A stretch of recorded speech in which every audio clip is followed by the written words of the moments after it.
mga ka-Norse. Today ay ano ba ngayon? Monday, January 8. Nandito na kami sa Tuwi, sa Batangas. Bali nakalib naman ako ng hanggang April 15. Tingnan nyo yung ano namin. Bali ito, andito si baby. Nandito kami sa may mga puno dahil mainit doon sa loob. Dito fresh ang hangin. Ayan ang view namin. Ay, baby ko, maiyak na ba ang baby ko? Ito oh, puro puno dito. Tabi-tabi po. Puro puno at manok. Ay, gusto mo.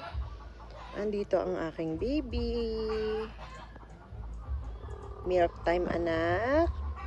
Nilalagay lang namin siya sa stroller. Tapos, dito lang kami sa ilalim ng puno. Kasi malamig dito. Kawawa siya kanina. Pinabutasan namin ng ano. Pero mabilis lang naman siya umiyak. Ano lang. Yung pagbutas lang na ganon. Doon siya umiyak. Tapos pagkatapos wala na. Lagyan ko lang daw ng baby oil palagi. Tapos, ikutin yung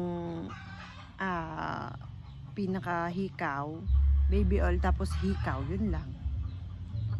Ano naman, mabilis lang siya hinikawan, pero mano-mano. Kasi nga, hindi daw kasya yung nabili naming hikaw sa pangbaril. Kasi super liit talaga ng binili ko, pang newborn, 2mm lang yung binili ko na, na hikaw niya. Kasi nga, gusto ko, yung pang newborn talaga, yung as in maliit. 2mm yung binili ko na birthstone niya, yung hypoallergenic, tapos yung sterile, yung sa Shopee ko lang binili. Ang ganda. Tapos ano pa ba, ayun lang, a little life update. Bale wala ako sa work, may reliever ako. Buhay probinsya ako ngayon. Babalik kami sa Maynila February 2 para sa 5-in-1 vaccine ni baby. Kailangan kasi doon para hindi matanggal yung social service discount ni baby. Sayang din naman, kaya luluwas na lang kami sa Feb 2 para balikan lang din siguro. Para atok na lola niya.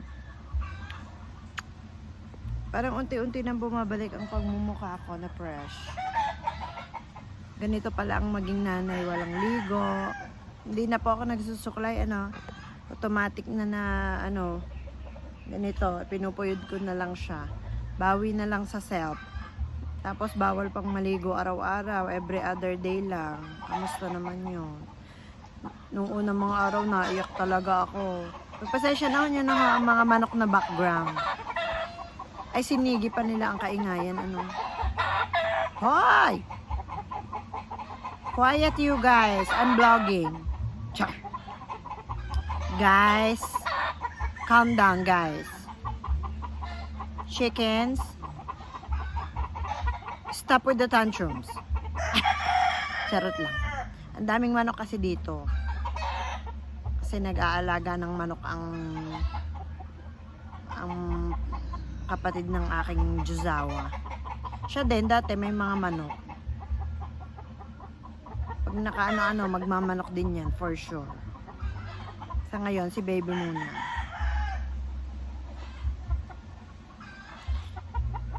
Magkwentuhan tayo minsan. Gusto ko mag-upload ng vlogs. Kasi gusto ko, 'di ba? Life update, gano'n. Sayang nga, hindi ako nakapag-vlog nung kasal namin. Sobrang preoccupied ko na nun, tapos sobrang busy.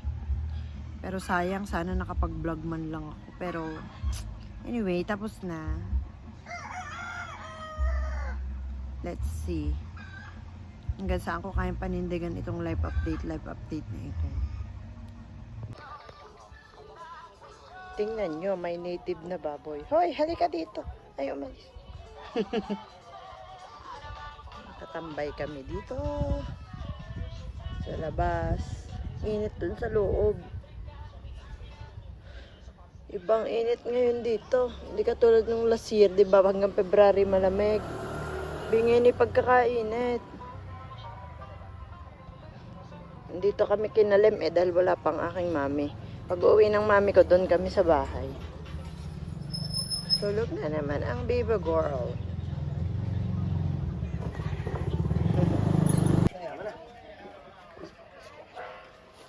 Piggy! Si Bunginay nagising niya sa motor.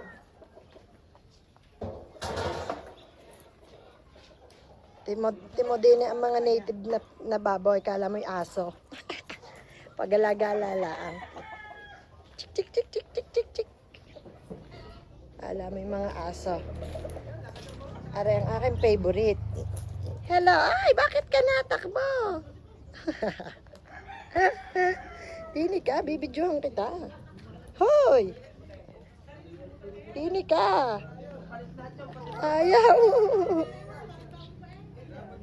Oh, dami sila magkakapatid oh.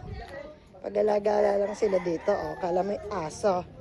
Ay, ang dami naman. Oh.